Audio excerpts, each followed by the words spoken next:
Regis was standing over me, and I was confused. It took me a second to remember that although I had believed him to be dead for 2 decades, this was obviously not the case. That video wasn't from 1975, and it could have been recorded right before it was mailed to me. "What's going on?" I asked, my voice shaky. The old man smiled. "Well, the game's gone a bit off course, in the best way." A feeling of hope rose ever so slightly in my chest. "The game, right. This is part of it, right?" We just let out a quiet, ominous chuckle. "Sort of. My own personal game." He leaned over, and I watched his latex-gloved hand begin to fiddle with the bags of fluid on the tray beside me. "For you, I'm afraid, this is going to be very real." A shudder ran through me. I began to pull harder on my bonds, not bothering with subtlety, writhing on the cool metal. He just didn't give me a second glance, and I soon understood why. No matter how much I struggled, there was no way I had the strength to free myself. "It's about time to change your bags, eh?" the old man asked without looking at me. He held up the bag with clear liquid to the light, tapping it gently. Small air bubbles floated up to the space at the top. And I felt sick. "Don't touch me," I said, my jaw tense with fear. Regis gave me a side glance as though just reminded that I was there. "All in good time, Sam, but I wasn't speaking to you." He moved away from my body. I lifted my heavy head to track him, my neck cramping. He carried the bag to the far side of the room where the curtain concealed something unknown. He reached a withered hand out and pulled back the veil. I still can't shake the image of it. There were 2 IV stands, each holding a plastic bag like the one that Regis had carried over. One had about a half-inch of clear liquid left in it. The other was fit to burst, fat with the amount of blood that had been deposited within it. Each had a long tube cascading down, and each were connected to a limp hand, embedded with a needle. It was Ander. His eyes were half closed and vacant, staring up at the light that shone on him without squinting. He was bound, much like me, with leather straps holding him in place. Not that they needed to. He was completely unresponsive, and most notably, he was absolutely gray. Not in the metaphorical way that a character might turn gray with fear or sickness. It was as though all color had been drained from his skin. He looked like a monochromatic corpse. "Ander!" I called out. I didn't get a response. I feared the worst. Until I saw it. The smallest movement in his lips, the shape of some word I couldn't make out, as though he was trying to answer me. His eyelids fluttered as Regis took the almost empty bag off the IV stand and began hooking up the next full bag. What are you doing to him?" I called with panic. "I'm saving him," Regis answered, checking to make sure the bag was secure and then moving to the other side. He removed the bag full of blood off the stand. It was so full a line of red began to run down and drip off the bottom. Maybe save isn't the right word. Preserve. I'm preserving him. Regis put on the empty bag, and as he reattached it to the stand, the cord attached to Ander's hand pulled slightly. The unconscious young man let out a slight groan. It clicked in my mind, suddenly and terribly. The 2 IVs, the 2 bags, the awful smell of chemicals and death. Ander was being embalmed. Alive. Telling him to stop wasn't going to do any good. That much went without saying. Instead, I asked the question at the very forefront of my mind. Why? This time, Regis did look over at me. Why not? I hesitated, unsure of how to answer the question. He let out an impatient sigh. I started this business as a celebration, though much of what you learned about me and my family is fake. It is true that I am an Egyptologist. I thought I had found a way to mix together everything I loved about forgotten culture, science, and performance, to quell this urge of mine to educate the disillusioned young people that would take bait such as this, the promise of a thrill without any of the actual danger. He shook his head, but that was not enough. It was never enough to watch a fake story run its course over and over. I wanted more than anything to participate in something real. And you'll get to experience that too. His tone almost sounded as though he thought I was lucky. Well, isn't this some sort of business? I asked carefully. Won't people notice when none of your actors or your customer come back from one of your parties? At this, he gave me a full, deep laugh. How kind of you to worry about me. I assure you, Sam, I've taken every precaution when it comes to my staff. I only hire those with a limited circle of contacts. I have provided a thorough excuse for each to explain their lack of communication. He looked at me, a glimmer in his eye. And as for you, my customer, well, no one knows you're here, do they? To those in your life, it'll be as though you've just disappeared. I closed my eyes for a moment. He was right. I hadn't known about the party when I arrived, and it was clear that Regis had forged whatever forms I was meant to sign. No one at the newspaper knew where I had gone. I mustered up whatever ounce of bravery I had left within me and said that classic and futile phrase. You're not going to get away with this. Regis's smile widened. Do you really think this is the first time I've done this? He leaned over and examined Andrew's slack face. He reached a thumb and pulled up on his eyelids, revealing unresponsive pupils underneath. I think he might finally be out. Takes a surprisingly amount of embalming fluid to kill a man. Even one as scrawny as this. He paused. I'll be able to remove the organs soon. Brain hook is my favorite. The old man made his way back to my slab. Now we can start on you. I pulled against my bonds again as he rolled forward another IV stand from somewhere behind me. The leather was rubbing painfully against my wrists now. He hung the empty bag and connected the long tube. And then came the needle. Despite the violent shaking of my entire body, I felt the familiar bee-sting bite of a needle going into the flesh of my arm. He adjusted something. And as I watched, drops of my own blood began to fall from my vein and into the plastic. Then came the second bag. The one I feared the most. Please don't! He ignored me. Soon the bag was hung on the second stand. You don't have to do this! He traced the tubing to its end and inserted it into the needle. I turned my head to look at Ander. His eyelids gave 2 more flutters. So he wasn't dead yet. I wondered if he could tell what had happened to him, or if he knew I was about to meet the same fate. The sharp point of the needle pressed against my skin. I squeezed my eyes shut. I quickly opened my eyes. The old man was no longer looming over me, and the needle was no longer aimed at my arm. Instead, a woman stood in his place, in a pose that I'd seen her in before. Greta.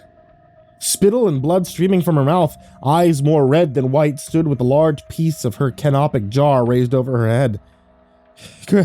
Greta, I said breathlessly, briefly forgetting that this was not this woman's real name. She didn't say anything as she lowered the jar and began to undo my bonds. Her hands were shaking violently and she blinked quickly. Whatever poison she had been forced to ingest hadn't been a high enough potency to kill her immediately, but it had certainly taken its toll. You have to help Ander, I said quickly. She had freed one of my hands and I started on my other arm. She turned her attention to Ander and paused at the sight of him so destitute in the slab. She stepped towards him. I'll get him, you go, she croaked, before coughing violently, gasping for air. She took the IVs out of either of his arms and started on his buckles. I quickly took out my own needle with a wince. I was so engrossed in removing my own ties, I didn't even notice that Regis had gotten up. Greta! My warning came too late. Just as the woman turned around, Regis's hand was around her neck, each fingertip pressing against the purple bruises that I had seen earlier. I suppose Regis was responsible for those too. Regis let out wild snarls and grunts as Rita tried to pry his grip from her neck. Her face turned red, then violet, as the two bashed around the room, knocking against one of Anders' IV stands and knocking it over. The bag of blood spattered on the ground like a water balloon. I finished off my last buckle. I could see that behind me was a doorway, one that undoubtedly led out of the basement and towards an escape, but I couldn't leave Ander. Not like this. I was undoing his bonds as fast as I could as Regis and Greta continued to swirl around the room. Greta pushed Regis hard against the shelves on one wall, and one jar fell to the ground. The suspended creature within squelched cold and wet onto the concrete. The last buckle. Ander was no longer bound to the slab, but he was unconscious. Ander, I said quickly, smacking the side of his sallow cheek. Ander! His eyes flushed open so slightly. Sam? We gotta go. We gotta go now. I helped him off the table, but his knees buckled when his feet hit the floor. We made our way towards the door, me dragging him along. There was a loud crash as Greta and Regis knocked the metal tray of tools to the ground. Regis was on top of her, and although the old woman's legs thrashed around violently, I knew there wasn't any hope. Just a little bit further, I said quietly to Ander. I stole one glance back at the two struggling on the floor just in time to see Regis reach out a hand and grab one of his tools. It was a long, thin metal pole with a hook on one end. It didn't take much force to plunge it through Greta's chest. She struggled for a moment, and then fell still, before Regis could turn his eyes towards Ander and I. We were gone. We had been under the house as I had suspected. I was incredibly grateful that I recognized where we were when we emerged, only one turn away from the parlor. Graham's decapitated body was still there, covered in the sheet, though of course Fawn's body wasn't. We stepped over it and we were quickly out the door. I urged Anders' tired body on and pressed him as gently and as quickly as I could into the backseat of my car. He made no sounds of protest, and I couldn't tell if this was because he understood the dire situation we're in, or if he had again fallen unconscious. Or worse. I got into the driver's seat and turned on the car. I backed down the dirt driveway without turning my head, my eyes transfixed in front of me, instead on the silhouette of the old man standing in the open doorway of that great and horrible house. My adrenaline had lasted me on the drive to the hospital, the speed of which was both unsafe and absolutely necessary. The sun was finally rising as I burst through the doors, no doubt sounding insane, as I tried to explain to anyone that would listen what exactly had happened. But once I was in the waiting room, as doctors and nurses tried to save Anders' life, I fell into a deep sleep. When I woke, it was late afternoon. My entire body ached, drained from the stress of the evening. I eyed the small bruised dot on my arm with a needle that was meant to empty me of my life force. I had once been embedded, and I shuddered. I approached the woman at the desk and asked about Ander. The guy I brought in, is he all right? I waited with bated breath for the answer. He had looked so terrible when I had last seen him. It seemed unbelievable to think that this was something he could come back from. But to my great surprise, the woman smiled. He's perfectly fine, sweetie. He checked out a few hours ago. I blinked. That couldn't be right. Are you sure? The woman nodded. Absolutely. We stood in silence for a few moments, and I tried to unpack what she told me. Then it looked as though she suddenly remembered something. Oh, I almost forgot. She rolled her chair back and fumbled around for something in the bottom drawer of her desk. He left you this. She held out her hand, but I didn't take it. I only stared. It was a small red envelope. I drove home with it in my pocket. I went in the front door and I placed my keys on their hook. I sat in a chair at my kitchen table and I just looked at it, sitting there on the wood. Then I opened it. It was a small bit of paper. Written on it in the same font as every punishment I had read before were 4 simple words,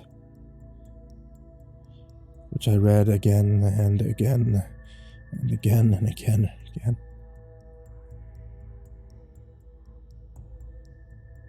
Thank you for playing.